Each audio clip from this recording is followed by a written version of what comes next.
ও তো একদম আরামসে কাম ভাবে কাট করে দিছে ভাই, দেখছো এত ফাস্ট। ওই তো শিশি সনসন মারছে এখন। শিশি সনসন তো ওর one of the most iconic attack.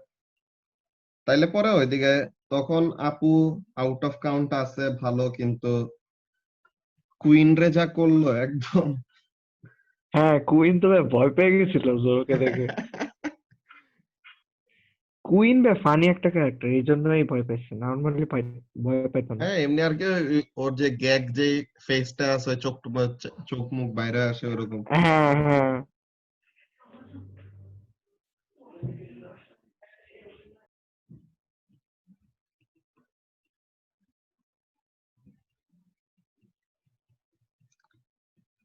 আচ্ছা, সো আমাদের যেই এক্সাম্পল ক্যালকুলেশন কতগুলো ওগুলো আমরা দেখবো, যে ওয়ার্ড ফাইলে তোমাদেরকে যেগুলো দিছি ওগুলা কয়টা নিজের আলাদা বানানো, ওগুলা কোশ্চেন পেপারের না, আর কতগুলা কোশ্চেন পেপারের ম্যাথও আমরা দেখবো। ঠিক আছে, তো ফার্স্ট অফ অল আমরা যেই এটা দিছিলাম, কি বলে, ওয়ার্ড ফাইলটা দিছিলাম, ওই ওয়ার্ড ফাইলের কোশ্চেন গুলো আমরা প্রথমে সলভ করব। ওয়ার্ড ফাইলটা অ্যাকচুয়ালি কি করা যায় এখান থেকে।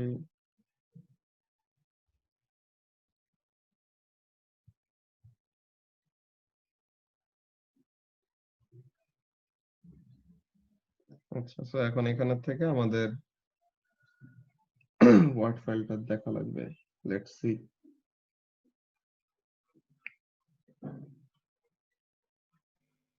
আসসালামু আলাইকুম ভাইয়া। ওয়ালাইকুম আসসালাম। ওকে, তো তাহলে এখন আমরা এখানের মধ্যে শুরু করি, যে নিউক্লিয়ার ফিজিক্সের প্র্যাকটিস ক্যালকুলেশন কতগুলো আমরা দেখবো। ফার্স্টেই কোয়েশ্চেন নাম্বার 1 এ কি বলতেছে, calculate the half life of carbon 14 in years given that it has a decay constant of 3.84 into 10 to the power minus 12 per second. ইউনিটটা খেয়াল করে, ইউনিটটা আমাদের মাথায় রাখা লাগবে, বিকজ আমাদেরকে হাফ লাইফটা কিসে বের করতে বলছে। The half life has been আজ to be calculated in years. তো তাহলে আমাদের পার সেকেন্ড থেকে ফার্স্টে কি করা লাগবে, পার ইয়ারে কনভার্ট করা লাগবে। Or we can do something else, যে পার সেকেন্ডের থেকে প্রথমে সেকেন্ডে হাফ লাইফের ভ্যালুটা বের করব, দেন সেকেন্ড থেকে ইয়ারে নিব। দুইটা কাজই করা যায়। আমরা দেখি ফার্স্টে কি করব। ডিকে কনস্ট্যান্টের value that is lambda, which is what 3.84 into 10 to the power minus 12 second. So তাহলে আমরা এই জিনিসটা প্রথমে নেই। তো তাহলে এখানের মধ্যে আমরা দেখি, নোটপ্যাডে যাই। তো এখন এখানের জন্য question number 1, lambda is equal to what? Lambda is equal to 3.84 into 10 to the power minus 12 per second. ওকে, এখন আমাদের কাছে কি বের করতে বলছে আরিফিন? ভাইয়া half life in years. Half life in years. তো ফার্স্টে আমরা হাফ লাইফটা বের করি, দেন আমরা ইয়ারে কনভার্ট করে ফেলবো, that won't be a problem. So তাহলে আমরা এখন এখানে থেকে হাফ লাইফটা বের করব using which formula, half life আর ডিকে কনস্ট্যান্ট রিলেটেড আমাদের একটা ফর্মুলা আমরা ডেরাইভ করছিলাম লাস্ট ক্লাসে, which was half life is equal to ln 2 divided by lambda. So তাহলে এই ফর্মুলা ইউজ করে আমরা কি করব, হাফ লাইফের ভ্যালু বের করতে পারবো। সো লেটস সি কি আসে। সো এখন উই নো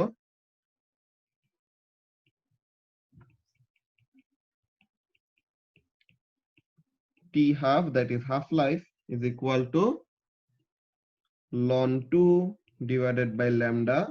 So তাহলে ln 2 divided by 3.84 into 10 to the power minus 12 per second. So তাহলে এটা আমরা যদি ক্যালকুলেটরে বসাই, লেটস সি কত আসে। সো ln 2 উপরে, নিচে হলো 3.84 into 10 to the power minus 12. So this give us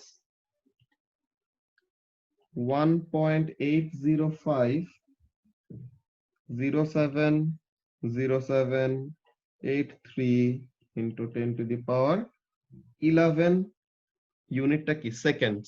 এখন আমাদের তো সেকেন্ডে তো চায় নাই, হাফ লাইফটা কিসে চাইছে, ইয়ার্সে। সো তাহলে এটাকে ইয়ারে কনভার্ট করার জন্য what we need to do, এটাকে ইয়ারে কনভার্ট করার জন্য 1 পয়েন্ট, আচ্ছা এটা পুরোটা লিখার অ্যাকচুয়ালি মানে নাই, আমরা এখানের মধ্যে এমন ভাবে লিখি যে উপরে যা আসছে ওইটা ডিভাইডেড বাই ইয়ারে কনভার্ট করার জন্য কি করতে হবে, ডিভাইড করা লাগবে, যে সেকেন্ড হলো ছোট ইয়ার হলো বড়, সো তাহলে সেকেন্ড থেকে ইয়ারে নেওয়ার জন্য ডিভাইড করা লাগবে আগে 60 into 24 into 365. দুইটা 60 নিতে হবে, ফার্স্টে 60 দিয়ে হ্যাঁ ঠিক আছে মিনিটে নিলাম, দেন 60 দিয়ে আওয়ারে নিলাম, দেন ডেজে নিলাম, 24 দিয়ে মাল্টিপ্লাই করে ডেজে নিলাম, এন্ড 1 ইয়ারে কত ডে থাকে 365, অ্যাকচুয়ালি 365.25, বাট আমরা 365 নেই নরমালি। সো তাহলে এইটা, তো এটা করলে পরে কি আসে, let's see. So answer divided by 60 into 60 into 24 into 365, so this give us 5724.84, 5724.84 years. তো এটা আমরা লিখবো কত, যদি আমরা জাস্ট হোল নাম্বারে লিখি 23 ছিল, এটা ক্যালকুলেটর আসে 23, তো পরে আমাদের রাউন্ড আপ করলে 24 হবে আর কি, 5724 ইয়ার্স। ওকে, সো এটা হলো আমার কার্বন 14 এর হাফ লাইফের ভ্যালু আমরা বের করলাম কোশ্চেন নাম্বার 1 এ। ওকে, তো হাফ লাইফের ভ্যালু বের করা শেষ। 5739 years হয় 5739 years হয় 5739 ওটা আসছে কেন, তোমার এখানের মধ্যে কি করছো, তুমি কি রাউন্ড আপ করছিলে আগে নাকি? হ্যাঁ সেকেন্ডস এর মধ্যে হোল ভ্যালু না নিয়ে 1.81 into 10 to the power ওইটা 11 করাতে তোমার এরকম ডেভিয়েট করছে, কিন্তু এই জিনিসটা করলে সমস্যা, যে তোমার কি ফাইনাল অ্যান্সার আসার আগ পর্যন্ত কখনো রাউন্ড আপ করবে না, অলওয়েজ ফুল ভ্যালুটা নিয়ে দেন কাজ করবে, বুঝছো? আচ্ছা ঠিক আছে ওকে, সো তাহলে এটা গেল। এখন কোশ্চেন নাম্বার 2 তে কি বলতেছে আমরা দেখি। এই ক্যালকুলেশন একদম ইজি ছিল, এটাতে কনফিউশন থাকার কোনো মানে নাই। লেটস সি এই কোশ্চেন নাম্বার 2 তে কি বলতেছে। কোশ্চেন নাম্বার 2 তে বলতেছে a sample of, দাঁড়া এক মিনিট,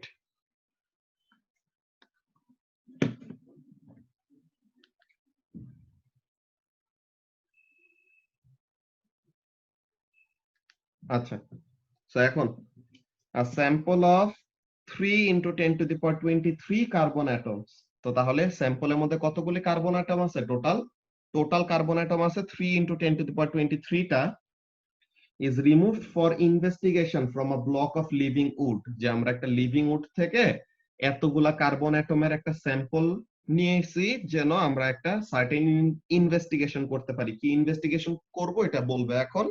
কি বলতেছে, ইন লিভিং উড, ঠিক আছে, একটা বেঁচে থাকা কাঠের মধ্যে কি হয়, 1 in 10 to the power 12 carbon atoms is radioactive, that is carbon 14, মানে প্রতি 10 to the power 12 টা কার্বন অ্যাটমের মধ্যে একটা কার্বন অ্যাটম কি হবে, কার্বন 14 হবে। ওকে, সো ব্যাপারটা এমন বুঝাইছে কি, যে for every 10 to the power 12 carbon atoms there will be 1 carbon 14, আর বাকিগুলি কার্বন 13 আর কার্বন 12 যেটা হোক। তো এখন বলতেছে show that the rate of decay of carbon 14 in living wood sample is 1.15 becquerel। তো তাহলে কার্বন 14 এর অ্যাক্টিভিটি শো করতে বলছে, যে একটা লিভিং উডে কার্বন 14 এর অ্যাক্টিভিটি হবে 1.15 বেকুয়ারেল এর মতো। ওকে, তো এখন এই জিনিসটা আমরা কিভাবে করব, লেটস সি। আমরা নোটপ্যাডে যাই, কোশ্চেন নাম্বার 2 এইটা। এখানে আমাদের কোশ্চেন নাম্বার 1 এরও হেল্প নেওয়া লাগবে, যে ডিকে কনস্ট্যান্টের ভ্যালুটার হেল্প নেওয়া লাগবে। কার্বন 14 নিয়েই তো কাজ করতেছি, তাই না? আচ্ছা দাঁড়া, আমি তো আজকে ফেসবুক চেক করতেই ভুলে গেছি, ফেসবুকে ওরা ঠিকমতো দেখতে পাইতেছে নাকি। নরমালি দেখতে পায়, ওটা নিয়ে সমস্যা হয় না, বাট স্টিল চেক করে নেই।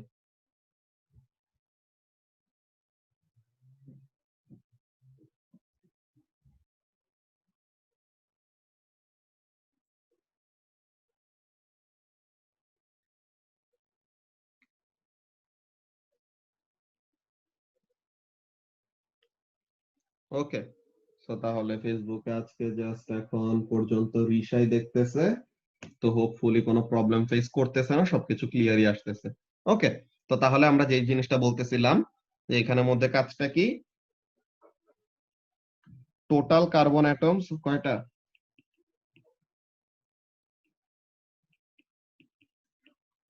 টোটাল কার্বন অ্যাটমস হলো 3 into 10 to the power 23 টা, আর 1 in 10 to the power 12 carbon atoms is carbon 14. So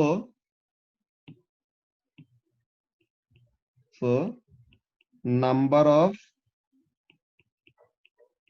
carbon 14 atoms. Walaikum assalam Najmul Shakib. So number of carbon atoms in the sample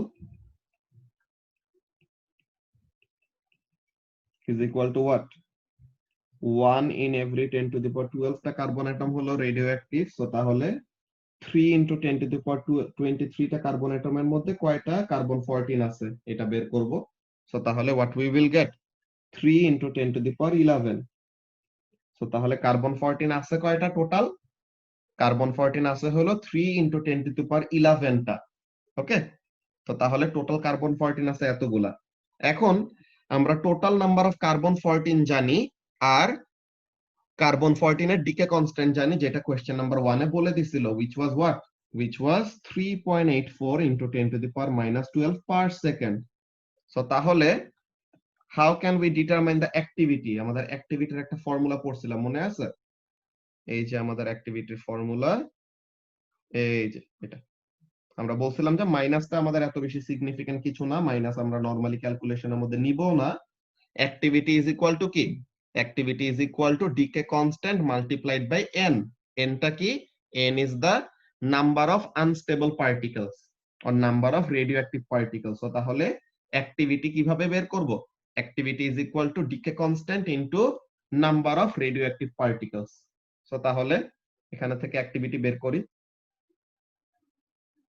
So activity is equal to lambda n.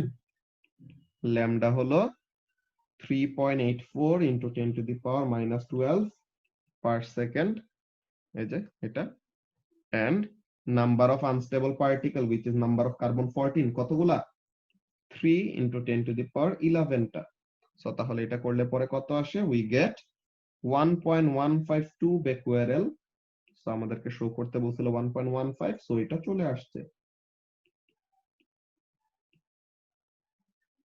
Okay, so 1.15 becquerel এটা আসলো। So এটা গেল আমাদের question number 2।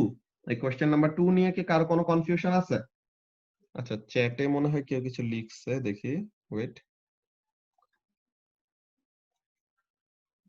Decay constant vary করে from element two element. এটা তো carbon 14, বুঝছো রাফিদ? এটা হলো কার্বন 14। কার্বন 14 এর জন্য ডিকে কনস্ট্যান্ট হলো কনস্ট্যান্ট। ইউরেনিয়ামের জন্য ডিকে কনস্ট্যান্ট আবার আরেকটা। ইউরেনিয়ামের মনে করো 235 এর জন্য ডিকে কনস্ট্যান্ট একটা, 238 এর জন্য ডিকে কনস্ট্যান্ট আরেকটা, এরকম। সো কার্বন 14 এর জন্য যে কার্বন 14 আইসোটোপ, আইসোটোপটা তো ফিক্সড, সো তাহলে এটার জন্য আমাদের ডিকে কনস্ট্যান্ট অলওয়েজই সেম থাকবে। ওকে, আচ্ছা, সো তাহলে এইটা গেল আমাদের কোশ্চেন নাম্বার 2। এখন কোশ্চেন নাম্বার 3 তে কি বলছে আমরা দেখি। সো কোশ্চেন নাম্বার 3 তে বলতেছে an isotope of uranium 238, আচ্ছা, uranium 238 যার অ্যাটমিক নাম্বার হলো 92, decays into a stable isotope of lead 206 যার অ্যাটমিক নাম্বার হলো 82। ওকে, ভালো কথা। এখন বলতেছে it undergoes a series of alpha and beta decays, যে ইউরেনিয়াম 238 কি করবে?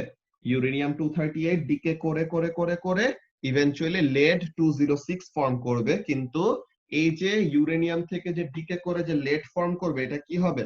অনেকগুলা আলফা এন্ড বেটা ডিকে হয়ে হয়ে হয়ে হয়ে ফাইনালি সে lead 206 এ কনভার্ট হবে। তো এখন আমাদের কাছে চাইলো কি যে কতগুলা, আচ্ছা আমাদেরকে আরেকটা ব্যাপার বলে দিছে যে in this series of decays alpha decay occurs 8 times, alpha decay 8 বার হয়। ওকে, alpha decay 8 বার হয়। তো এখন বললো যে বেটা ডিকে কতবার হয় এটা তুমি বের করো। সো আমাদেরকে আলফা ডিকে কতবার হয় এটা বলে দিছে, এখন বললো যে বেটা ডিকে কতবার হয় এটা তুমি ডিটারমাইন করো। এটা দুইটা ওয়েতে করা যায়, একটা লং ওয়ে যেটা অ্যাকচুয়ালি স্টুপিডরা করবে, ওইটা আমরা ফার্স্টে করব। দেন সবচেয়ে ইজি ওয়েটা কি, একদম 2 লাইনের মধ্যে এই ম্যাথটা করে ফেলা যায়, ওই ওয়েটা দেখবো। সো ফার্স্টে আমরা লং প্রসেসটা দেখবো যে অ্যাকচুয়ালি কি হচ্ছে, এন্ড এইটা ডিরেক্টলি অর অনেক ইজিলি কিভাবে করা যায় ওই ব্যাপারটা আমরা দেখবো। Okay, so let's go to the notepad again. Question number 3 এখন আমরা সলভ করব। সো কোশ্চেন নাম্বার 3 তে ব্যাপারটা দেখো, ইউরেনিয়াম 238, অ্যাটমিক নাম্বার 92। সো এখন আমরা লাস্ট দিন এই যে এনজেড ডায়াগ্রাম থেকে একটা জিনিস শিখছিলাম যে অ্যাটমিক নাম্বার 83 এর বেশি হওয়া মানেই কি, any element with an atomic number greater than 83 will undergo which type of decay? Alpha decay. So তাহলে ইউরেনিয়ামের অ্যাটমিক নাম্বার হলো 92 which is greater than 83. So তাহলে সে কি করবে, আলফা ডিকে দিবে। সো লেটস সি, আমরা ডিকে সিরিজটা লিখি। অনেক লম্বা হবে ব্যাপারটা, বাট স্টিল এটা বুঝতে ইজি হবে যে অ্যাকচুয়ালি আমাদের সিনারিওটা কি হচ্ছে। পরে তো সিম্পল ক্যালকুলেশনটা দেখাই দিব, আমরা জাস্ট একটু সিকোয়েন্স গুলা দেখি যে আসলে ডিকে সিরিজ গুলা কিভাবে কি আগায় আর কেমন কি হয়। Okay, so it will undergo an alpha decay. So this will be 234, this will be 90, and this is a thorium. So thorium form করলো। আচ্ছা, এখন থোরিয়ামও তো রেডিও অ্যাক্টিভ, বিকজ তার atomic number greater than 83। So তাহলে সেও কি করবে, atomic number 83 এর বেশি হলে আলফা ডিকে দিবে। সো আলফা ডিকে দিল। সো 230 আর 88। 88 কার, 88 তো মনে হয় রেডিয়ামের নাকি, মোস্ট প্রবাবলি রেডিয়ামই হওয়ার কথা, বাট দেখতে হবে, আমি চেঞ্জ করে নেব যদি ভুল হয়। তারপর রেডিয়ামেরও অ্যাটমিক নাম্বার গ্রেটার দেন 83, সেইটা আবার ডিকে করবে কি ডিকে, আলফা ডিকে। তো এটা আবার আলফা ডিকে করে this will form radon gas. Radon gas form করলো। এরপর রেডনও রেডিও অ্যাক্টিভ, এটাও কি করবে, this is also unstable, so this will also undergo alpha decay. তাহলে 222, 84 রেডনের পরে কি ফর্ম করে, পোলোনিয়াম ফর্ম করার কথা। আমরা একটু পিরিয়ডিক টেবিল দেখে নিই, এক মিনিট। লাস্ট দিন তো আমরা পিরিয়ডিক টেবিলই দেখতেছিলাম এখানে থেকে নাকি, হ্যাঁ।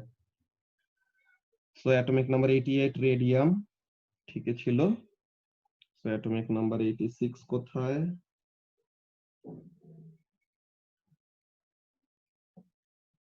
কই গেল অ্যাটমিক নাম্বার 86, এই যে রেডন। এরপর অ্যাটমিক নাম্বার 84 পোলোনিয়াম, ঠিক আছে। সো অ্যাটমিক নাম্বার 84 হলো পোলোনিয়াম। ওকে, সো এখন পোলোনিয়াম ফর্ম করলো, ভালো কথা।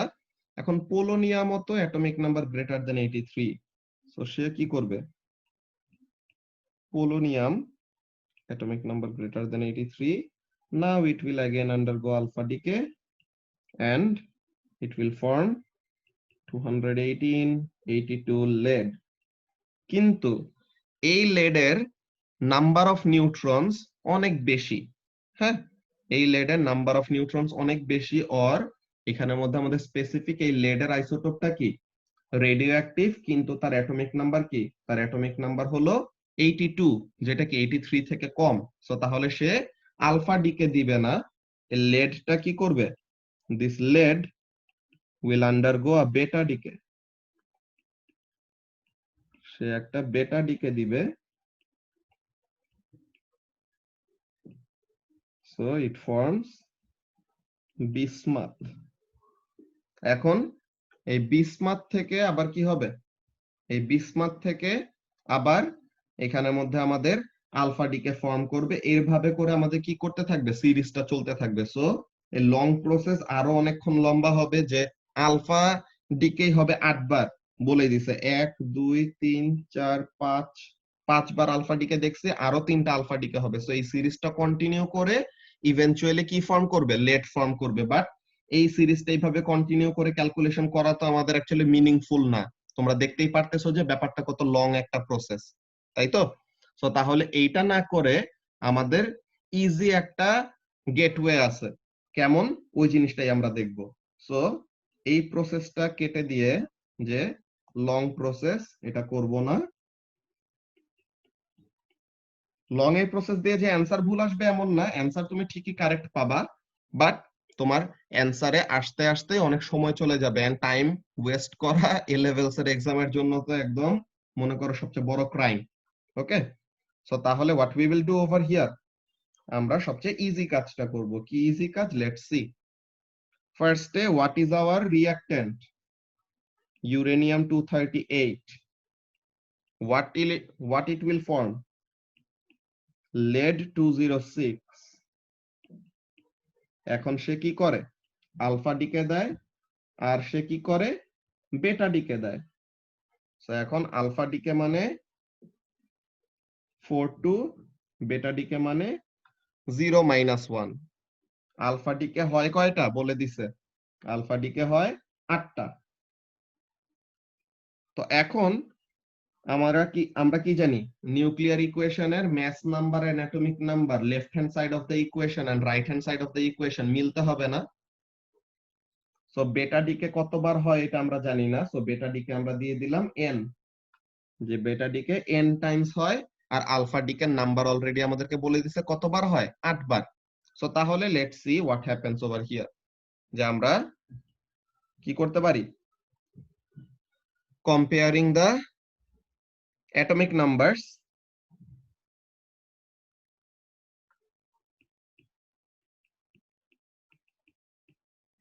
কম্পেয়ারিং না বলে কনসিডারিং বলতে অ্যাকচুয়ালি ভালো হয়। কনসিডারিং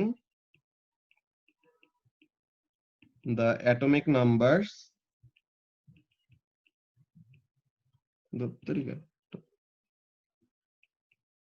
atomic numbers কি হবে? ইকুয়েশনের লেফট হ্যান্ড সাইডে হলো 92, রাইট হ্যান্ড সাইডে 82 প্লাস 8 ইনটু 2, যে আলফা ডিকে হচ্ছে 2 বার, সো আলফা পার্টিকেলের অ্যাটমিক নাম্বার হলো 2, আর 8 বার হচ্ছে, সো তাহলে 8 ইনটু 2। আর বেটা ডিকে কতবার হচ্ছে? n বার হচ্ছে, এন্ড বেটা ডিকের অ্যাটমিক নাম্বার কত? -1। তো তাহলে এখানে থেকে আমরা কি n এর ভ্যালুটা বের করতে পারবো না? the value of n comes out to be 6। তো তাহলে কয়বার বেটা ডিকে হবে? 6 বার বেটা ডিকে হবে। বুঝতে পারছো? সো তাহলে this is how we can determine যে কয়বার বেটা ডিকে হয়ে ইভেনচুয়ালি ইউরেনিয়াম 238 থেকে lead 206 ফর্ম করবে। ব্যাপারটা কি বুঝতে পারছো কিভাবে হইলো? ফার্স্টে ইকুয়েশনটা লিখলাম, ইউরেনিয়াম 238, অ্যাটমিক নাম্বার 92, এটা ডিকে করে ইভেনচুয়ালি ফর্ম করবে lead 206, অ্যাটমিক নাম্বার 82। এখন বলে দিছে যে এটা হয় কিভাবে? By series of alpha and beta decay. Alpha decay 8 বার হয়, তো তাহলে বেটা ডিকে কতবার হয় এটা বের করতে বলছে। So this is the way to do it. বুঝতে পারছো সবাই? জি ভাইয়া। ওকে, জি ভাইয়া। তাহলে এখানের জন্য আমাদেরকে বলে দিল এই সেম প্রসেস ইউজ করে আমরা পরের কাজটা করতে পারবো। Let's see.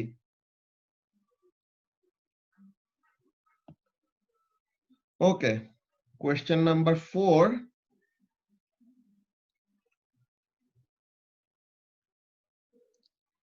হ্যাঁ রাফিদ, কোয়েশ্চেনে বলে দিছে যে ফাইনালি lead ফর্ম করবে into a stable isotope of lead 206। এই যে দেখো কোয়েশ্চেনে ফার্স্ট লাইনটা পরে, an isotope of uranium 238 atomic number 92 decays into a stable isotope of lead 206। বুঝতে পারছো? ওকে, তো তাহলে এটা গেল। তো যেই কথাটা বলতেছিলাম কোয়েশ্চেন নাম্বার 4, এখন কোয়েশ্চেন নাম্বার 4 এ কি বলতেছে? রেডন, যার রেডন 222, যার অ্যাটমিক নাম্বার হলো 86, sequentially emits alpha and beta particles to form lead 206। Okay, তো এখন বললো find the number of alpha and beta decays, যে এখন রেডন 222 থেকে lead 206 হইতে কয়বার আলফা এন্ড বেটা ডিকে হয় এটা বের করতে বলছে। এখানে কিন্তু কি আলফা কতবার হয় এই ইনফরমেশনে দেয় নাই, সো তাহলে আমাদের কাছে দুইটা ইনফরমেশনে আননোন। বেটা কতবার ডিকে হইছে এটাও জানি না, আলফা কতবার ডিকে হইছে এটাও জানি না, বাট দোনোটা নাম্বারই বের করা পসিবল। কিভাবে ওই জিনিসটা আমরা দেখবো এখন। Let's see. তো রেডন 222 থেকে লেড ফর্ম করবে। So this is question number 4।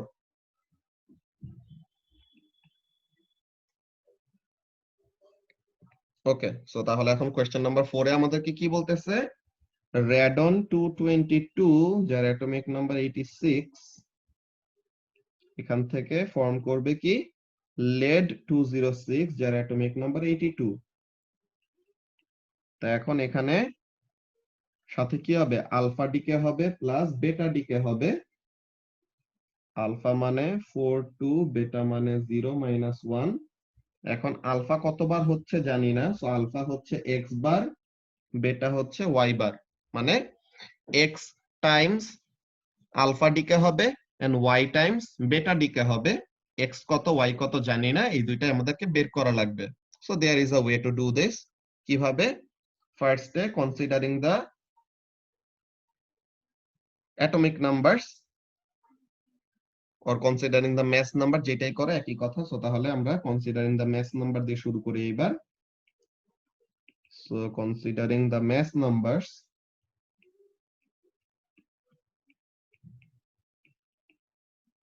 কি করা যায়, 222 is equal to 206 plus x times হচ্ছে, সো তাহলে x times 4 which is the mass number of alpha particle and y times 0 which is the mass number of beta particle। তো এখান থেকে directly x এর ভ্যালুটা পেয়ে যাব। So x comes out to be 4। So তাহলে alpha decay কতবার হচ্ছে, 4 বার। তো এখন considering the atomic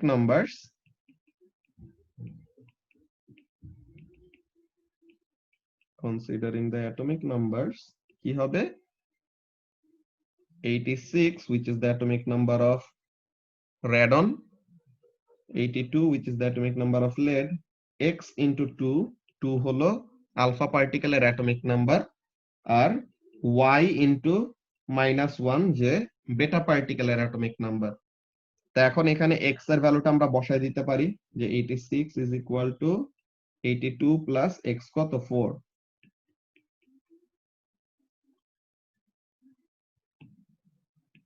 সো তাহলে এখানে থেকে y টাকে সাবজেক্ট করে we can make y the subject of the equation and y comes out to be 4 also, 4 again। So তাহলে আলফা ডিকে হবে 4 বার,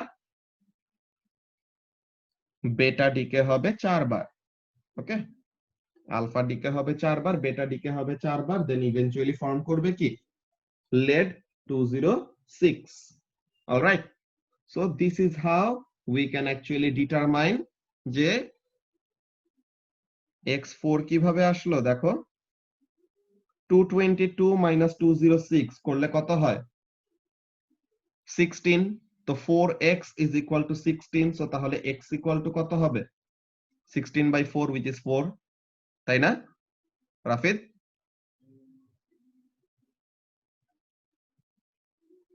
সো তাহলে ওইভাবে করে ফার্স্টে x এর ভ্যালুটা বের করে ফেলছিলাম 4। তো এরপরে ওই x এর ভ্যালুটা ইউজ করে পরে y এর ভ্যালুটা বের করছি। বুঝতে পারছো এখন?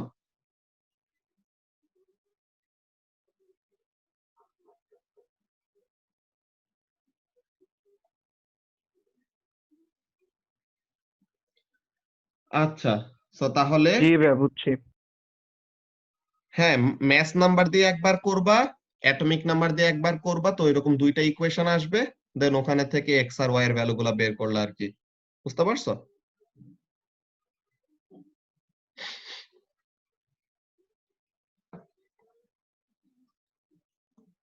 ওকে, সো তাহলে এটা গেল আমাদের কোয়েশ্চেন নাম্বার 4।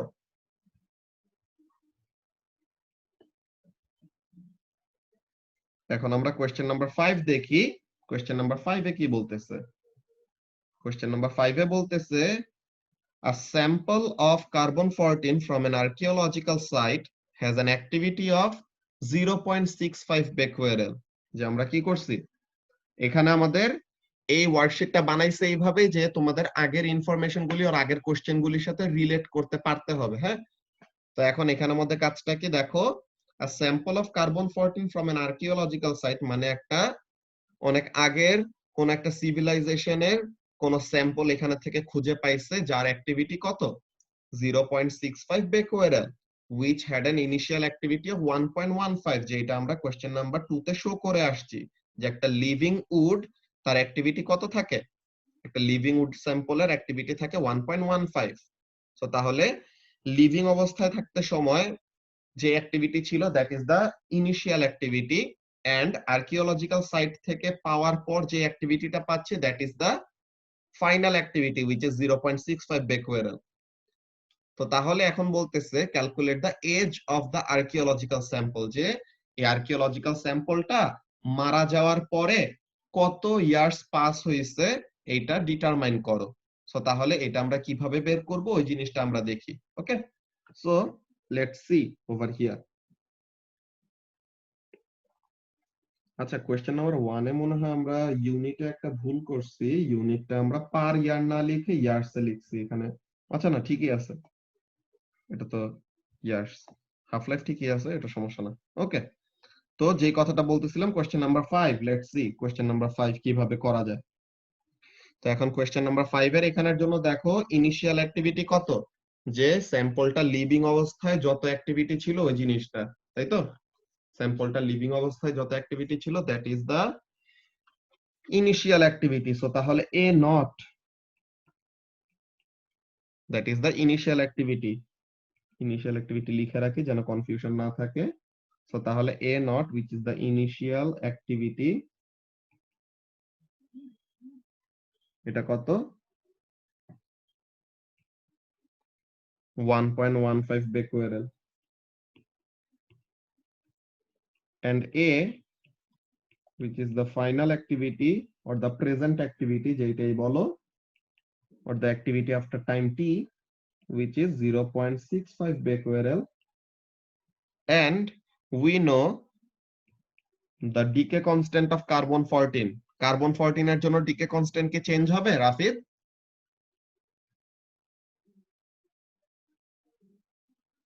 কার্বন 14 এর জন্য ডিকে কনস্ট্যান্ট যা ছিল ওইটাই থাকবে কত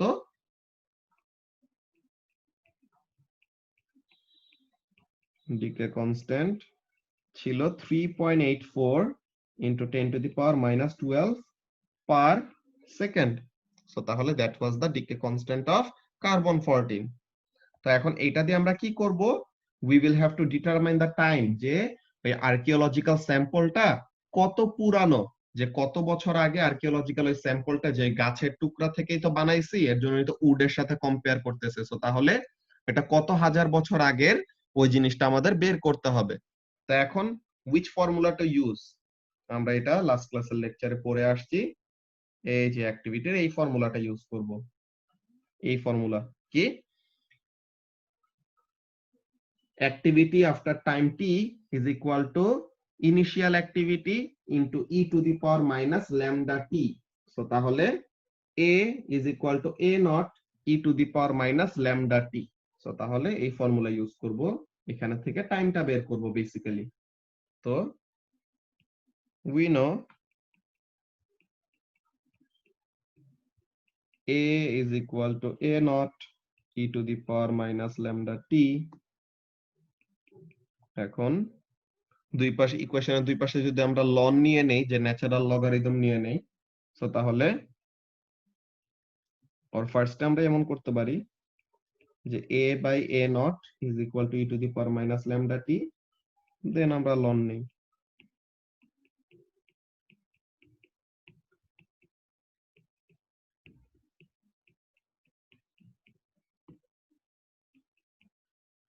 তো এখন এখানের জন্য ln 0.65 divided by 1.15 is equal to ln e ln এর সাথে e কাটাকাটি চলে যায় সো তাহলে মাইনাস ল্যামডা t থাকে সো তাহলে t is equal to what t is equal to ln 0.65 divided by 1.15 divided by minus lambda being 3.84 into 10 to the power minus 12 3.84 into 10 to the power minus 12। So আমাদের টাইমের ভ্যালুটা কত আসে এটা আমরা ক্যালকুলেটরে ফার্স্টে বসাই।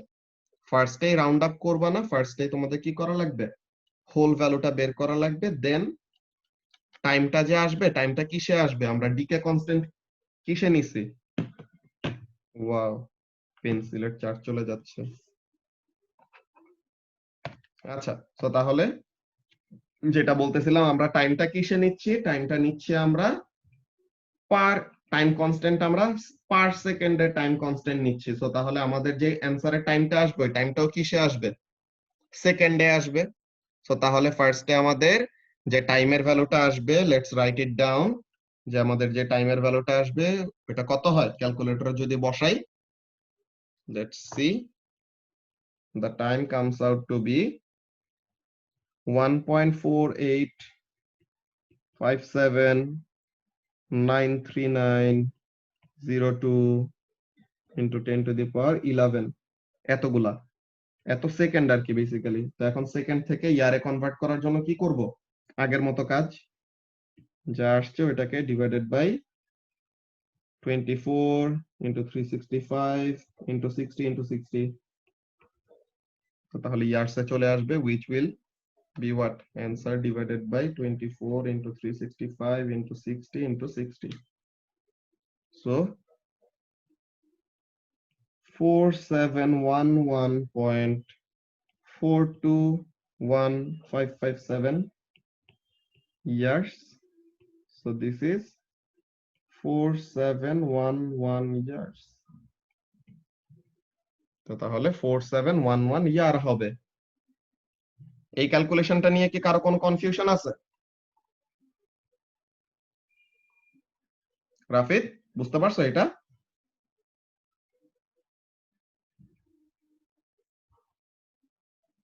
ওকে, সো তাহলে এই ক্যালকুলেশন নিয়ে যদি প্রবলেম না থাকে, দ্যাটস ভেরি গুড। তো তাহলে এইটা গেল আমাদের কোয়েশ্চেন নাম্বার 5। তো কোয়েশ্চেন নাম্বার 5 যাওয়ার পর নাও লেটস সি যে কোয়েশ্চেন নাম্বার 6, যে লাস্ট কোয়েশ্চেন, এখানের মধ্যে কি বলতেছে। আচ্ছা, আমরা এই কোয়েশ্চেনটা পরে শুরু করি, নেক্সট সেশনে শুরু করি, যে আমাদের টাইমার 2 মিনিটের কম আছে। সো তোমরা নেক্সট মিটিং এ জয়েন করে ফেলো, ওকে?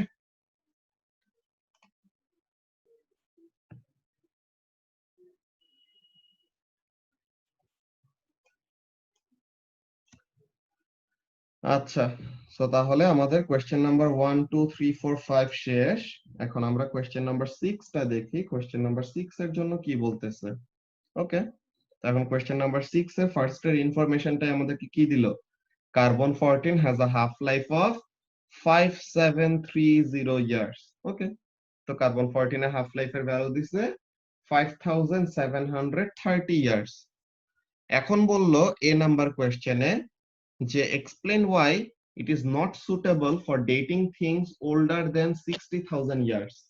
যে 60,000 ইয়ার্স এর বেশি এজ হইলে কেন সে কি করতে পারবে না, ইফেক্টিভলি তাদের এজ ডিটারমাইন করতে পারবে না, এই জিনিসটা এক্সপ্লেইন করতে বলছে। সো এটার এক্সপ্লেনেশনটা কি, আমরা কি জানি যে রেডিও অ্যাক্টিভ ডিকেটা কি, রেডিও অ্যাক্টিভ ডিকে হলো এক্সপোনেনশিয়াল ডিকে। সো যত টাইম পাস হবে তত কি হবে, আমাদের এটার ভ্যালুটা কমে আসতে থাকবে। কিভাবে, এক্সপোনেনশিয়ালি। সো হাফ লাইফ হলো 5730। সো তাহলে 10টা হাফ লাইফ যদি পার হয়, তো তাহলে কতবার হাফ হবে, 10 বার হাফ হবে না, বলতো ফারহান? জি ভাইয়া। তো তাহলে 10 বার যদি হাফ হয়, যে 5730 ইন্টু 10 করলে কত হয়, 57300, তাই তো? জি ভাইয়া। আচ্ছা, সো তাহলে 57300 ইয়ার্স পাস হয়ে গেলে তখন কয়টা হাফ লাইফ পাস হয়ে যাবে, 10টা হাফ লাইফ পাস হয়ে যাবে। সো 10টা হাফ লাইফ যদি পাস হয়, সো তাহলে কি অ্যাক্টিভিটি এত লো লেভেলে চলে আসবে যে আমাদের ব্যাকগ্রাউন্ড রেডিয়েশন আছে না, আমাদের কি করতে হয়, আমরা লাস্ট ক্লাসে ব্যাকগ্রাউন্ড রেডিয়েশনের ব্যাপারটা কি পড়ছিলাম, আমরা পড়ছিলাম যে কোনো একটা সোর্সের অ্যাক্টিভিটি বের করার আগে what we need to do, ওই জায়গার ফার্স্টে ব্যাকগ্রাউন্ড রেডিয়েশনের একটা এভারেজ রিডিং আমরা প্রথমে ডিটারমাইন করে নিব। দেন সোর্স সহ রিডিং নেওয়ার পর দেন মাইনাস করে কি করব, স্পেসিফিক্যালি সোর্সের জন্য কত অ্যাক্টিভিটি হয় ওটা বের করব। কিন্তু যদি এতগুলা হাফ লাইফ পাস হয়ে যায়, ঠিক আছে, 10টা হাফ লাইফ যদি পাস হয়ে যায়, 10 বার হাফ হওয়া মানে কত, half into half into half into half, এরকম 10 বার করলে হাফ টু দি পাওয়ার 10। তো হাফ টু দি পাওয়ার 10 মানে কত, 1 ডিভাইডেড বাই 1024, তাই না? কত, 1 ডিভাইডেড বাই 1024। সো তাহলে 1024 দিয়ে তুমি ইনিশিয়াল অ্যাক্টিভিটি যতই থাকুক ওইটাকে যদি ডিভাইড করো, সো তাহলে কি হয়ে যাবে, অনেক লো ভ্যালুতে নেমে আসবে না? সো এর জন্য কি করা যাবে না, কোনো কিছু যদি 60,000 ইয়ার্স এর থেকে বেশি ওল্ড হয়ে যায়, কার্বন 14 ডেটিং দিয়ে তার এজটা অ্যাকচুয়ালি আমাদের ইফেক্টিভলি বের করা যাবে না। কেন? বিকজ অ্যাক্টিভিটি এত লো লেভেলে নেমে আসবে যে আমরা ব্যাকগ্রাউন্ড রেডিয়েশনের থেকে অ্যাকচুয়াল অ্যাক্টিভিটিকে আলাদা করতে পারবো না। বুঝতে পারলা কি বললাম? জি ভাইয়া। ওকে, সো তাহলে এখানের জন্য আমরা অ্যানসারটা কি লিখবো, যে এইটার অ্যান্সার আমরা ওই নোটপ্যাডে ওখানের মধ্যে লিখে দিব। বি নাম্বারের কোশ্চেনটা দেখে নেই যে কি, ডিকে কনস্ট্যান্ট বের করতে বলছে। এরপর সো হাফ লাইফ দেওয়া আছে, বললো ডিকে কনস্ট্যান্ট বের করতে, তো ওইখানের মধ্যে আমরা যাই। তো এ নাম্বারের অ্যান্সার প্লাস বি নাম্বারের অ্যান্সার দুটোটাই আমরা এখন করব। ওকে, সো এখন question number 6। So let's C question number 6 এর জন্য ফার্স্টে আমরা অ্যান্সারটা কি লিখব, যে 60,000 years will come after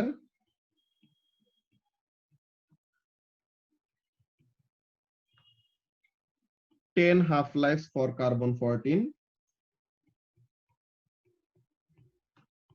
For carbon 14. So the activity will be very, very low.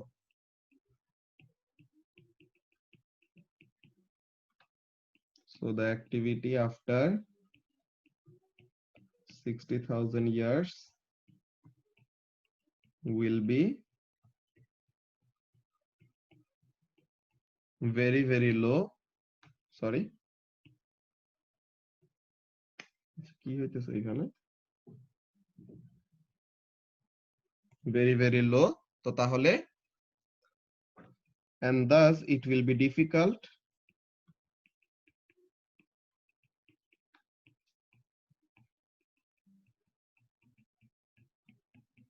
to differentiate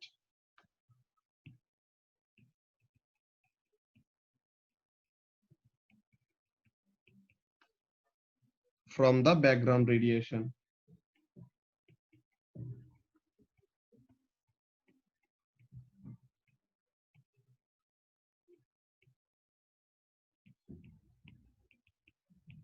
So background radiation এর থেকে এটাকে আলাদা করা কষ্ট হবে আর কি। সো এর জন্য 10 হাফ লাইফের বেশি পাস হয়ে গেলে কোন রেডিওঅ্যাক্টিভ স্যাম্পল দিয়ে আসলে তার অ্যাক্টিভিটি ইফেক্টিভলি ওরকম বের করা যায় না। এখন বি নাম্বারে কি চাইছে আমাদের কাছে, হাফ লাইফ বলে দিছে কত,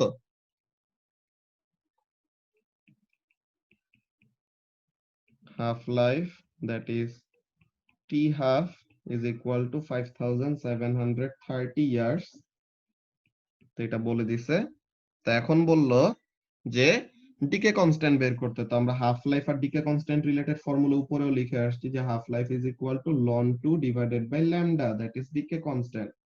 সো তাহলে decay constant is equal to কি হবে, ln 2 divided by half life. তো এখন এখানে হাফ লাইফ আমরা কিসে দিচ্ছি, হাফ লাইফ আমরা ইয়ার্সে দিচ্ছি। সো আমরা ডিকে কনস্ট্যান্টটা কিসে পাবো, পার ইয়ারে পাবো নাকি আরেফিন? জি ভাইয়া। তো তাহলে এখানের জন্য 5730 ইয়ার্স। তো উপরে যে নাম্বার ওইটার কোনো ইউনিট নাই, নিচে হলো ইয়ার, তো তাহলে ফাইনাল ইউনিট হবে পার ইয়ার। তো তাহলে this comes out to be 1.21 into 10 to the power minus 4 per year.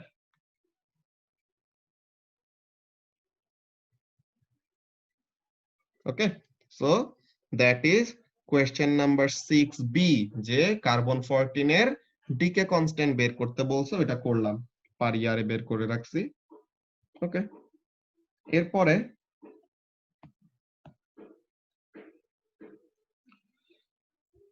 আচ্ছা, সো এরপরে এখন সি নাম্বার কোয়েশ্চেন আমাদেরকে কি বলতেছে দেখো, the count rate of 1 gram of carbon is 15 counts per minute. 1 গ্রাম কার্বনের রিডিং কত, কাউন্ট রেট কত, 15 কাউন্টস পার মিনিট। তো এখন বলতেছে if a sample is found to have a count rate of 12.7 counts per minute when measured in 1998, calculate the year the sample died. তো তাহলে কি বললো, বললো এরকম যে একটা লিভিং কার্বন, ওকে। আচ্ছা, এখানের মধ্যে কোশ্চেনে একটা জিনিস মিসিং আছে যে 1 গ্রাম অফ লিভিং কার্বন হবে, ওকে। 1 গ্রাম অফ লিভিং কার্বন, যে ওই অর্গানিক ম্যাটেরিয়াল যখন বেঁচে আছে ওই সময়, ঠিক আছে, এই জিনিসটা একটু কারেকশন করে নিও যে এটা কি হবে, 1 গ্রাম অফ লিভিং কার্বন, যে কার্বন দিয়ে বানানো ওই ম্যাটেরিয়ালটা যখন বেঁচে আছে তখন তার অ্যাক্টিভিটি হলো 15। এখন বলতেছে একটা স্যাম্পল পাওয়া গেছে যার অ্যাক্টিভিটির ভ্যালু কত, 12.7। 1998 এ এটা ডেটিং করা হয়েছে এন্ড এটা বের করা হয়েছে কত, তার অ্যাক্টিভিটি হলো 12.7 কাউন্টস পার মিনিট। তো এখন বললো যে calculate the year the sample died. এখানে কিন্তু এজ বের করতে বলে নাই যে কত বছর আগে মারা গেছে, বলছে যে কোন ইয়ারে মারা গেছে এইটা বের করো। তো তাহলে আমরা এখানের জন্য কাজটা কি করব, লেটস সি। ফার্স্টে আমাদের ইনিশিয়াল অ্যাক্টিভিটি জানি, ফাইনাল অ্যাক্টিভিটি জানি। তো what we will do, we will determine the time taken, যে কত হাজার বছর আগে সে মারা গেছে, ফার্স্টে এটা বের করব। So let's see, C number question.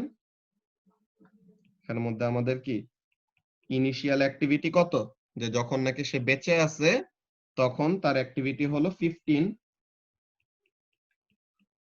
After an unknown amount of time T, ওইটা পাস করার পর এখনের অ্যাক্টিভিটি কত, এখনের অ্যাক্টিভিটি বলতে 1998 এ, যে 1998 এ অ্যাক্টিভিটি বের করছে কত, 12.7। আর ডিকে কনস্ট্যান্ট তো আমরা এখানে থেকে নিব, which is 1.21 into 10 to the power minus 4. So which formula we will use? A is equal to A naught e to the power, sorry, A is equal to A naught e to the power minus lambda t, or এখানে থেকে টাইমটা বের করব basically. So A by A naught is equal to e to the power minus lambda t, or ln নেই দুই পাশে, তো loan নিলে পরে ওখানে আমাদের কি হয়ে যাবে, ইটা চলে গেল। তো এখন directly time is equal two what, ln a by a naught divided by minus lambda। তো এখন এখানে আমাদের ভ্যালুগুলি বসাই দেই।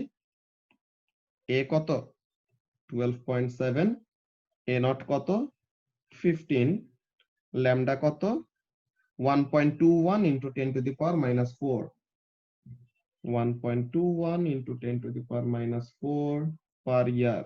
So finally আমরা যে টাইমটা পাবো that will be in years. So তাহলে এটা হলো ব্যাপার। তো এখন এখানে কত আসে দেখি আমরা ভ্যালুটা ক্যালকুলেটরে বসায়। ln 12.7 divided by 15 divided by minus 1.21 into 10 to the power minus 4. So 1375.605,022 years.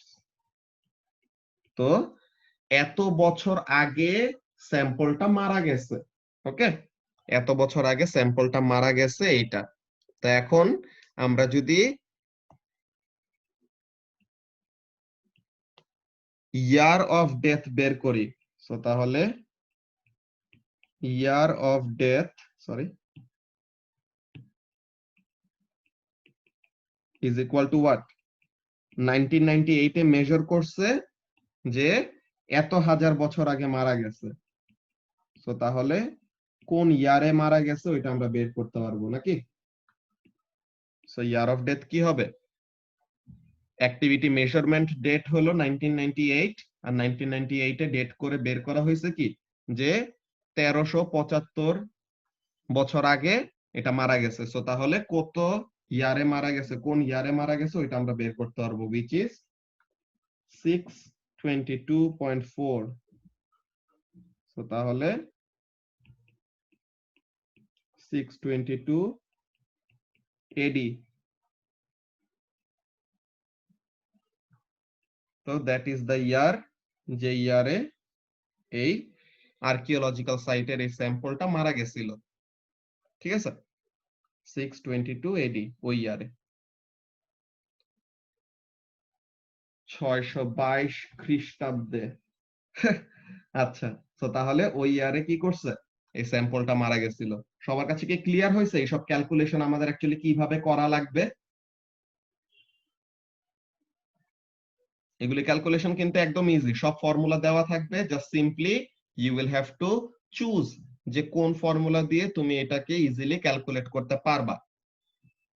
Arifin বুঝতে পারছো? জি ভাইয়া। রায়হান?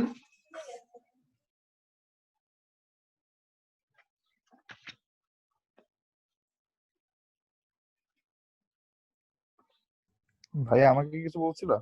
হ্যাঁ হ্যাঁ, এগুলা বুঝতে পারছো নাকি ক্যালকুলেশন কিভাবে হবে এগুলা? জি ভাইয়া বুঝছি। ওকে, তো এখন আমরা কোয়েশ্চেন পেপারে কয়টা কোয়েশ্চেন দেখবো। কোয়েশ্চেন পেপারে কতগুলো ম্যাথ ডিফেক্ট নিয়ে কোয়েশ্চেন আসে, ওগুলা বেশি কমন, ওগুলো আমরা পড়বো সানডের ক্লাসে। ফার্স্টে আমরা এই ম্যাথ ডিফেক্ট ছাড়া যে এনার্জি কতটুকু প্রডিউস করে ওগুলা ছাড়া আমরা দেখবো। এখন ম্যাথ ডিফেক্টের কথাটা যদি তাও বলে নেই তাহলে পরে তোমাদের জন্য ইজি হবে যে আমরা ওয়ার্কশিটের মধ্যে কতগুলি প্রবলেম সলভ করতে পারবো। সো ম্যাথ ডিফেক্টের আমরা ব্যাপারটা দেখে নেই, ম্যাথ ডিফেক্টের জিনিসটা কি। এই জিনিসটা আমরা ফার্স্টে পড়ে নেই, ওটা কোশ্চেন পেপারে একটা করতে পারবো পরে। এখন ম্যাথ ডিফেক্ট ব্যাপারটা খুবই ইন্টারেস্টিং, এটা তোমাদেরকে যারা ও লেভেলস এ ছিল ও লেভেলস এও তোমাদেরকে বলা হয়েছিল যে ম্যাথ ডিফেক্ট অ্যাকচুয়ালি কিভাবে কি কাজ করে।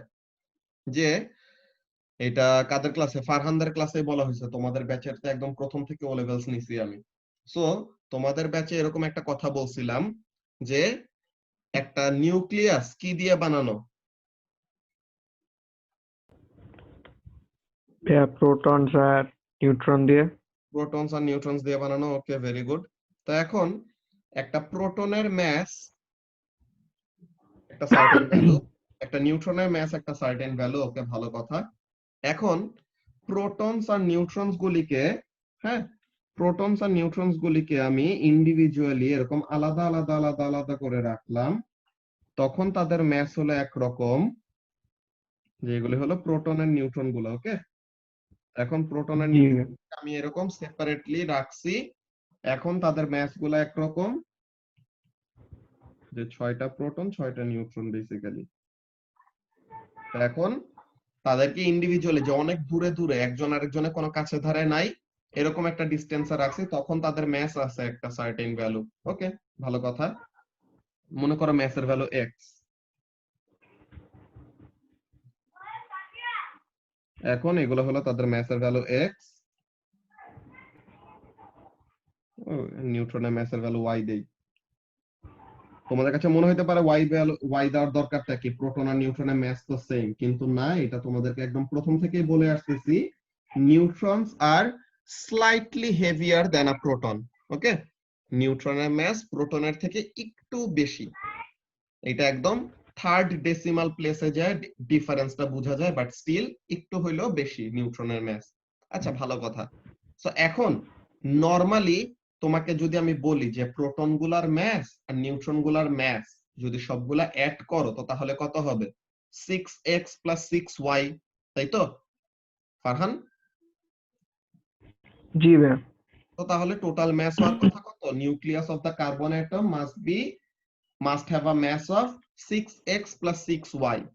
কিন্তু সারপ্রাইজিংলি ব্যাপারটা জি এমন ভাইয়া। দেখা যায় যে নিউক্লিয়াসের ম্যাস যখন নাকি তুমি বের করবা, the total mass of the nucleus, যে ওটার ভিতরে 6টা প্রোটন আর 6টা নিউট্রন ঠিকই আছে, but still the total mass of the nucleus is less than the individual summation of masses. যে ইন্ডিভিজুয়াল ম্যাস গুলোর সামেশন করে যা আসার কথা তার থেকে অলওয়েজ আমরা ম্যাস কম পাই। তো তাহলে ম্যাস আমরা কম কেন পাবো? আমাদের তো ম্যাস তো এখানের মধ্যে সবকিছু ঠিকই দিলাম। যখন নাকি দূরে নিয়ে আসছো তখন আবার ম্যাস যা আছে তাই, কিন্তু কাছে নিয়ে আসার পর যে নিউক্লিয়াস ফর্ম করার পর দেখো যে তাদের ম্যাসটা কমে গেছে, যে total mass of the nucleus is not what it is suppose to be, যা এক্সপেক্ট করছিলে এর থেকে কম। তো তাহলে কেন, কি এমন হইলো যে এখানে আমাদের নিউক্লিয়াস ফর্ম করার পরে ম্যাসটা কমে গেল? এই যে তোমাদেরকে এর জন্য ফার্স্টে ফারিয়াকে লাস্ট ক্লাসে জিজ্ঞাসা করছিলাম, এই যে একটা নিউক্লিয়াস যে প্রোটন দিয়ে বানানো নিউট্রন দিয়ে বানানো, প্রোটন প্রোটন কি রিপেল করে তাদের নিউক্লিয়াসটাকে ভেঙে ফেলার ট্রাই করবে না? তো জি ভাইয়া। তো রিপেল করে নিউক্লিয়াসটাকে ভেঙে ফেলার ট্রাই করবে, তো ভেঙে যায় না কেন? Because of strong nuclear force. এই নিউক্লিয়ার ফোর্স বা যে কোনো ফোর্স এক্সার্ট করার জন্য তোমার কি দরকার? এনার্জি দরকার না? যে কোনো ফোর্স এক্সার্ট ভাইয়া। করার জন্য কি দরকার? এনার্জি দরকার। সো তাহলে নিউক্লিয়ার ফোর্স এক্সার্ট করার জন্য তোমার কি লাগবে? এনার্জি লাগবে নাকি? জি ভাইয়া। তো তাহলে এই এনার্জি নিউক্লিয়াস কই থেকে পাবে? তাদেরকে তো কেউ সাপ্লাই দিচ্ছে না energy. So where will they get the nuclear energy from? যে নিউক্লিয়ার বাইন্ডিং এনার্জি বা নিউক্লিয়াসটাকে ধরে রাখার এনার্জি তারা কই থেকে পাবে? তাদেরকে বাইরে থেকে দেওয়ার কেউ নাই, তো এর জন্য তারা কি করে? তারা নিজেদের এনার্জি নিজেরাই প্রডিউস করে। কিভাবে? প্রোটনস এন্ড নিউট্রনস তাদের নিজেদের ম্যাস এনার্জিতে কনভার্ট করে। কিভাবে? we know mass and energy equivalence formula, E is equal to mc squared, নাকি?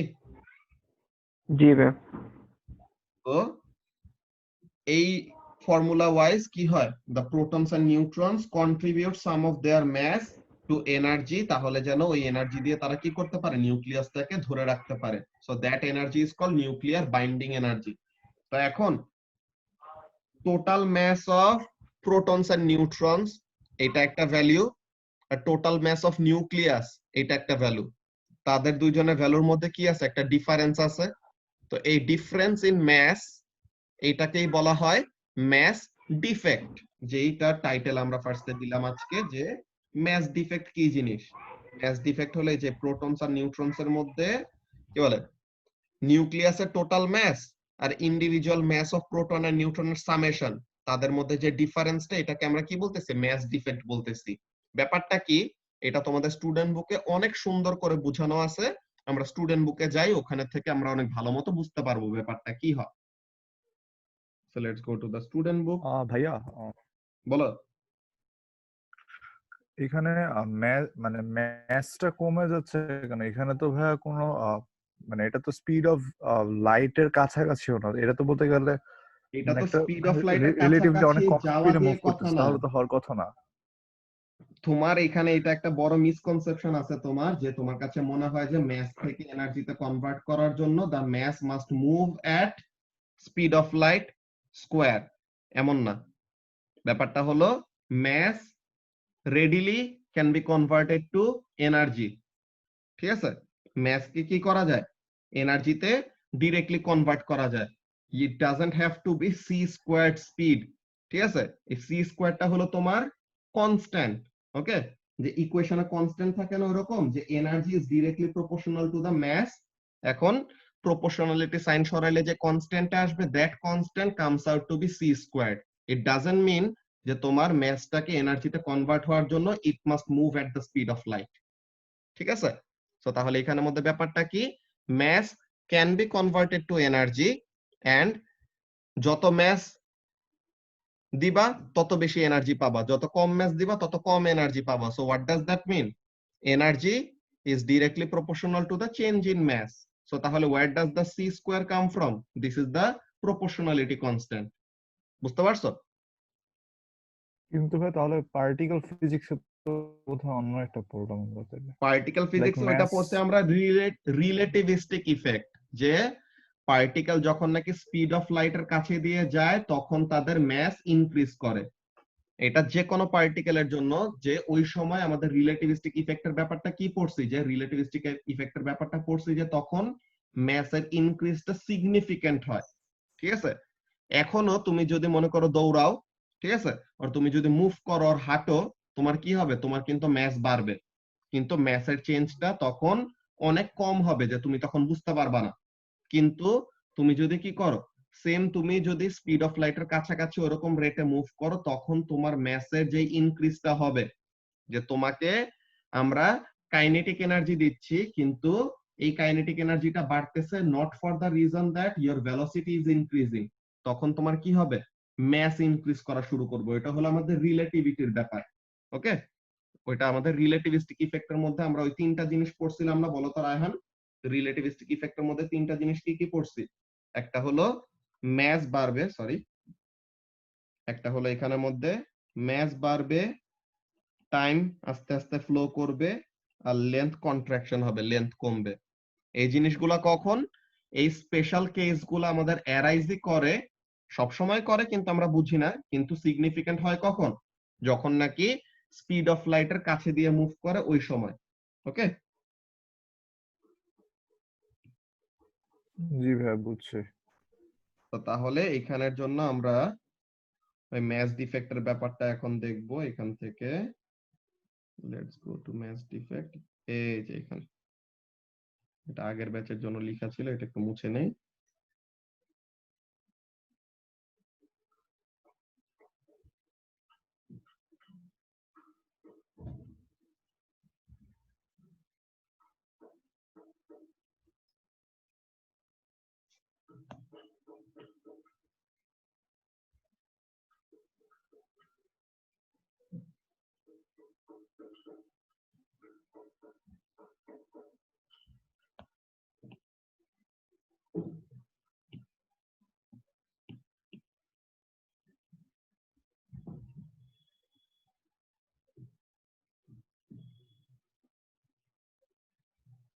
আচ্ছা, তো তাহলে এখানে থেকে আমরা ম্যাচ ডিফেক্টের ব্যাপারটা একটু বুঝে নিই, ম্যাচ ডিফেক্টের ব্যাপারটা কি হচ্ছে। ওকে, তো এখন এখানের মধ্যে ব্যাপারটা দেখো, what is happening. Fission and fusion এগুলার আমাদের কোর কনসেপ্টের মধ্যে হলো ম্যাচ ডিফেক্টের কাজ, যে fission reaction and fusion reaction, এই দুইটা রিঅ্যাকশন যে ও লেভেলসে পড়ে আসছো, ওই দুইটা এই দুইটা রিঅ্যাকশনের মধ্যে মেইন সিগনিফিকেন্ট ব্যাপারটা কি ছিল? The significant part was that fission reaction হোক আর ফিউশন রিঅ্যাকশন হোক, the mass of the products were always less than the mass of the reactants, যে রিঅ্যাকট্যান্টের ম্যাস বেশি, প্রোডাক্টের ম্যাস কম। তো এই যে প্রোডাক্টের ম্যাস কম, তো তাহলে বাকি ম্যাস কোথায় গেল? The rest of the mass got converted to energy. তো ওইভাবেই আমাদের এই ক্যালকুলেশন গুলি আসবে। ও লেভেলসে যেগুলো জাস্ট পরে আসছে যে এনার্জিতে কনভার্ট হয়, এখন এ টু তে তোমরা এনার্জির একদম স্পেসিফিক ভ্যালুটা ক্যালকুলেট করবা, যে এনার্জির ভ্যালু কত, যে কোন ফিশন রিঅ্যাকশনে কত এনার্জি রিলিজ হবে, কোন ফিউশন রিঅ্যাকশনে কত এনার্জি রিলিজ হবে, এমন টাইপের ব্যাপার। তো ফার্স্টে এখানের মধ্যে আমাদের কাজটা কি, define the concepts of nuclear binding energy, sorry, define the concepts of nuclear binding energy and binding energy per nucleon। এই binding energy per nucleon and binding energy, এই দুইটার ব্যাপার কিন্তু তোমাদেরকে ও লেভেলসে পড়ানো হয়েছিল। রায়হান, যে রায়হান তো ও লেভেলসে ছিল না, আচ্ছা ফারহান পড়ছো যে তোমাদের অ্যাস্ট্রোফিজিক্স এর ওইটার আগে, যে এই একটা চার্ট আমরা দেখছিলাম, মনে আছে? এই বড় একটা চার্ট, জি ভাইয়া, জি। বাইন্ডিং এনার্জি পার নিউক্লিয়ন এরকম বাড়তে বাড়তে ম্যাক্সিমাম কার, আয়রনের। হুম। এর জন্য আমাদের ম্যাসিভ স্টার গুলার কোরের মধ্যে কি পাওয়া যায়, আয়রন পাওয়া যায়। আয়রনের থেকে হেভিয়ার কাউকে কি করতে পারে না, ফিউজ করতে পারে না। সেই সব ব্যাপারগুলো আমরা পড়ছিলাম, সেইগুলো আমাদের লাগবে আবার এ লেভেলসে, এখানে A2 তে অ্যাস্ট্রোফিজিক্সেও লাগবে, নিউক্লিয়ার ফিজিক্সেও লাগবে। তো এগুলা জিনিস আমরা দেখবো এখন।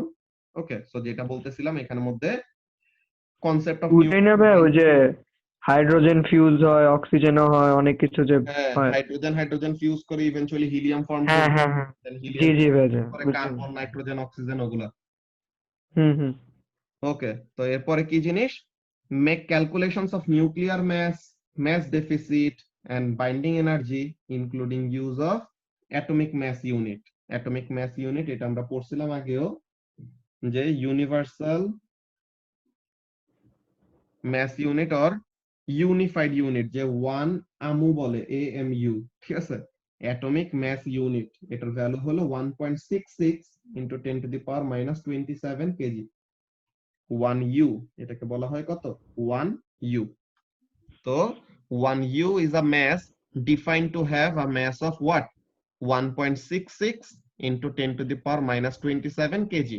ওকে, এখন বলতেছে প্রোটন, নিউট্রন আর ইলেকট্রনের exact mass or actual mass গুলা এই টেবিলে রিপ্রেজেন্ট করা আছে। দেখো কেমন, একটা প্রোটন, একটা নিউট্রন, এতদিন তোমরা পড়ে আসছো ম্যাস সেম, কিন্তু ইয়েস ম্যাস সেম, বাট ডিফারেন্সটা কোন জায়গায় যায় দেখা যায়? থার্ড ডেসিমাল প্লেসে যায়, ডিফারেন্সটা ভালো মতো বোঝা যায়। কেমন ব্যাপার? প্রোটন, তার অ্যাকচুয়াল ম্যাস কত? তার অ্যাটমিক ইউনিটের ম্যাস হলো এটা, যে এখানের মধ্যে বুঝাইতেছে কি, দেখো তুমি উপরে হেডিংটা দেখে নাও, mass in atomic mass per unit. তো তাহলে প্রোটনের ম্যাস হলো এত ইউ, নিউট্রনের ম্যাস হলো এত ইউ। যে প্রোটনের ম্যাস কত? 1.007276 ইউ। নিউট্রনের ম্যাস কত? 1.008665 ইউ। ইলেকট্রনের ম্যাস কত? 0.00054858 ইউ।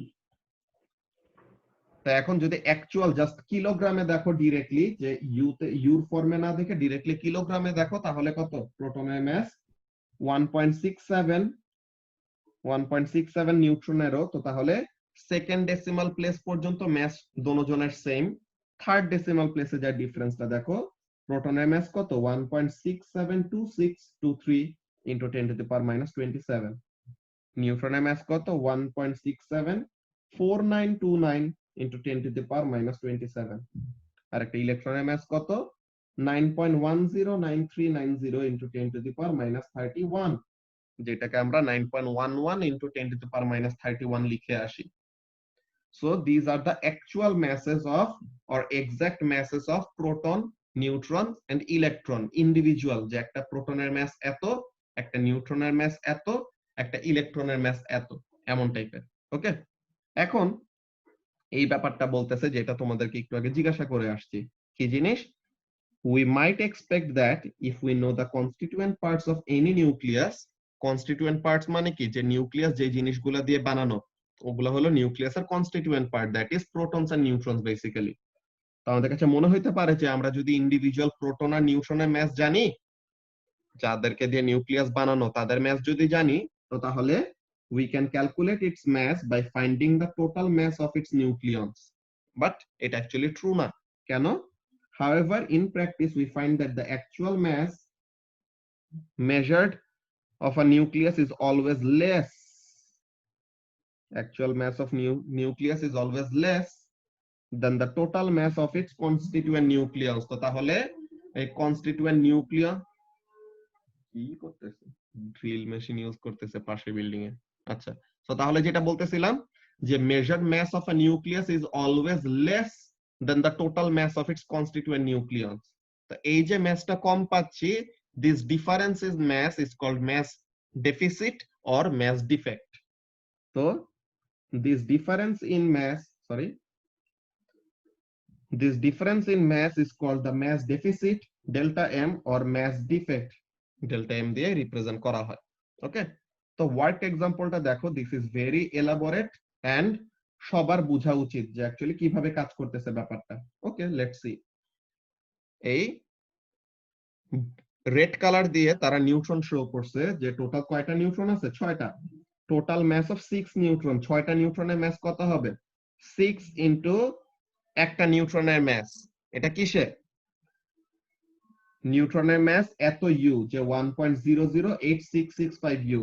তো তাহলে একটা নিউট্রনের ম্যাস 1.008665 ইউ। তো তাহলে 6টা নিউট্রনের ম্যাস কত হবে? 6 ইনটু এইটা। তো তাহলে টোটাল ম্যাস অফ 6 নিউট্রনস এত ইউ। ওকে, এখন প্রোটন, 6টা প্রোটন, একটা প্রোটনের ম্যাস কত? একটা প্রোটনের ম্যাস হলো 1.007276 ইউ। তো তাহলে 6টা প্রোটনের টোটাল ম্যাস কত হবে? 6 ইনটু এইটা। তো এইটা করতেছে যে 6 ইনটু একটা প্রোটনের ম্যাস এত ইউ। তো তাহলে 6.043656 ইউ। তো তাহলে this is the total mass of 6 protons. তো 6টা প্রোটন আর 6টা নিউট্রনের ম্যাস আমরা জানলাম। তো তাহলে এই 6টা প্রোটন আর 6টা নিউট্রনের ম্যাস আমরা সাম আপ করি। তো এই 6টা প্রোটন, 6টা নিউট্রন, তাদের ম্যাস সাম আপ করলাম, এই যে এটা হলো নিউট্রনের ম্যাস 6টা নিউট্রনের মাস, 6টা প্রোটনের মাস, টোটাল সাম আপ করলে কত আসে? আমরা এটা জুম করে রাখি একটু, এখানে দেখি। হ্যাঁ, তো তাহলে টোটাল মাস কত আসে? 12.095646 ইউ, 12.095646 ইউ। ওকে, সো এটা কি হওয়া উচিত? 6টা প্রোটন আর 6টা নিউট্রনের ইন্ডিভিজুয়াল মাসের সামেশন এত হওয়া উচিত। সো তাহলে নিউক্লিয়াসের মাসও আমরা এক্সপেক্ট করব যে এত হবে নাকি? নিউক্লিয়াসের মাসটাকে আমরা এক্সপেক্ট করব কি it will be this much. কিন্তু একটা কার্বন অ্যাটমের মাস, রিলেটিভ অ্যাটমিক মাস, এখানে আমরা কত বের করি? কার্বন অ্যাটমের মাস, রিলেটিভ অ্যাটমিক মাস হলো 12, মানে 12 ইউ আর কি, যে 12.000000 ইউ। এর জন্য কিন্তু কার্বনকে স্ট্যান্ডার্ড হিসেবে নেওয়া হয়, যে আমরা বলি না যে 1/12 the mass, Allah, 1/12 the mass of the mass of carbon 12, এটাকে আমরা স্ট্যান্ডার্ড মাস বলি না, যে অ্যাটমিক মাস এইভাবে করে আমরা রিপ্রেজেন্ট করি। সো তাহলে কার্বন 12 এর মাসটা দেখছো কত সুন্দর, যে 12.6 ডেসিমাল প্লেস পর্যন্ত সবই জিরো, যে 12.000000 ইউ। তো তাহলে কার্বন অ্যাটমের মাস, এখন একটু ব্যাপারটা খেয়াল করো ফারহান, এটা কি অ্যাটমের মাস হলো এত, তো অ্যাটমের মধ্যে তো ইলেকট্রনও আছে। ইয়েস, ইলেকট্রনের মাস অনেক কম, বাট স্টিল আমরা অ্যাকিউরেট একটা ভ্যালু বের করব। ওকে, সো ইলেকট্রনের মাস জি কত? ভাই, ইলেকট্রনের মাস হলো কত? 1 0.000000 তিনটা 0 54858। 54858। ওকে, তো তাহলে ইলেকট্রন আছে কয়টা কার্বন 12 এর? কার্বনের তো 6টা প্রোটন, তো তাহলে 6টা ইলেকট্রন থাকবে অ্যাটমে। তো তাহলে এই যে 6টা ইলেকট্রনের মাস মাইনাস করলাম, যে এটা তো টোটাল কার্বন অ্যাটমের মাস 12, এখানে থেকে 6টা ইলেকট্রনের মাস আমরা মাইনাস করলাম। তো তাহলে কার্বন অ্যাটমের জাস্ট নিউক্লিয়াসের মাস কত? মাস অফ কার্বন নিউক্লিয়াস,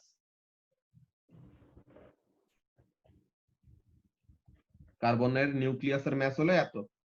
সো তাহলে ইন্ডিভিজুয়াল প্রোটন আর নিউট্রনের মাসের সামেশন হলো এইটা, আর কার্বন 12 এর নিউক্লিয়াসের অ্যাকচুয়াল মাস হলো ওইটা। সো তাহলে তাদের মধ্যে কি আছে? একটা মাসের ডিফারেন্স আছে, অবভিয়াস একটা ডিফারেন্স। ডিফারেন্সটা কত? এইভাবে আমরা ডিফারেন্সটা বের করছি, which is this, যে 0.098937 ইউ, এন্ড কেজিতে যদি কনভার্ট করি ইউ এর ভ্যালুর সাথে মাল্টিপ্লাই করে দিব। যে এখানের মধ্যে আমরা বলছিলাম না যে ইউ এর ভ্যালু কত? 1.66, যে এখানে ইউ এর ভ্যালু কত? 1.66 into 10 to the power -27 U, কি বলে -27 কেজি, এটা হলো 1 ইউ। তো তাহলে আমরা ইউ এর জায়গায় এই ভ্যালুটা বসাই দিলে ম্যাসটা কিসে পেয়ে গেলাম? কিলোগ্রামে পেয়ে গেলাম। ওকে, তা এখন এই ম্যাসটাকে যদি তুমি কি করো, এই ম্যাসটাকে যদি তুমি এনার্জিটা কনভার্ট করো, কোন ফর্মুলা ইউজ করবা? E is equal to mc square, নাকি?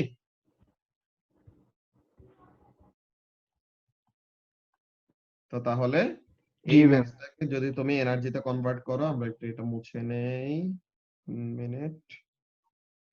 ওকে, তো তাহলে আমরা একটু এখানের মধ্যে যদি মুছে ফেলি, নিউক্লিয়ার বাইন্ডিং এনার্জি নিয়ে এখানে আমরা ডিসকাস করব।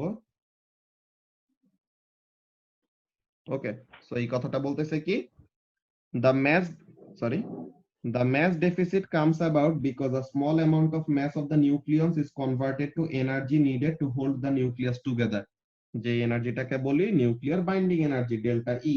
It is calculated using Einstein's mass energy equivalence or relationship. Delta E is equal to c square into delta m, where c is the speed of light. তো এখানের মধ্যে not necessarily যে পার্টিকেলটাকে কি করতে হবে, স্পিড অফ লাইটে travel করতে হবে। ওকে রায়হান,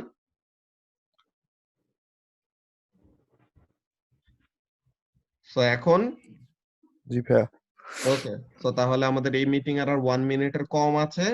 তো আজকের ক্লাস আমরা এখানের মধ্যে শেষ করব, আমরা সানডেতে এখানে থেকে আবার কন্টিনিউ করব। তো থার্সডেতে তোমাদের কেমন কি টেস্ট হবে এটা আমি ডিটেলটা গ্রুপে বলে দিবনি। ওকে। So that's it for today. G Allah ভাইয়া। Hafiz. আসসালাম ভাইয়া আসসালামু আলাইকুম। Waalaikum assalam.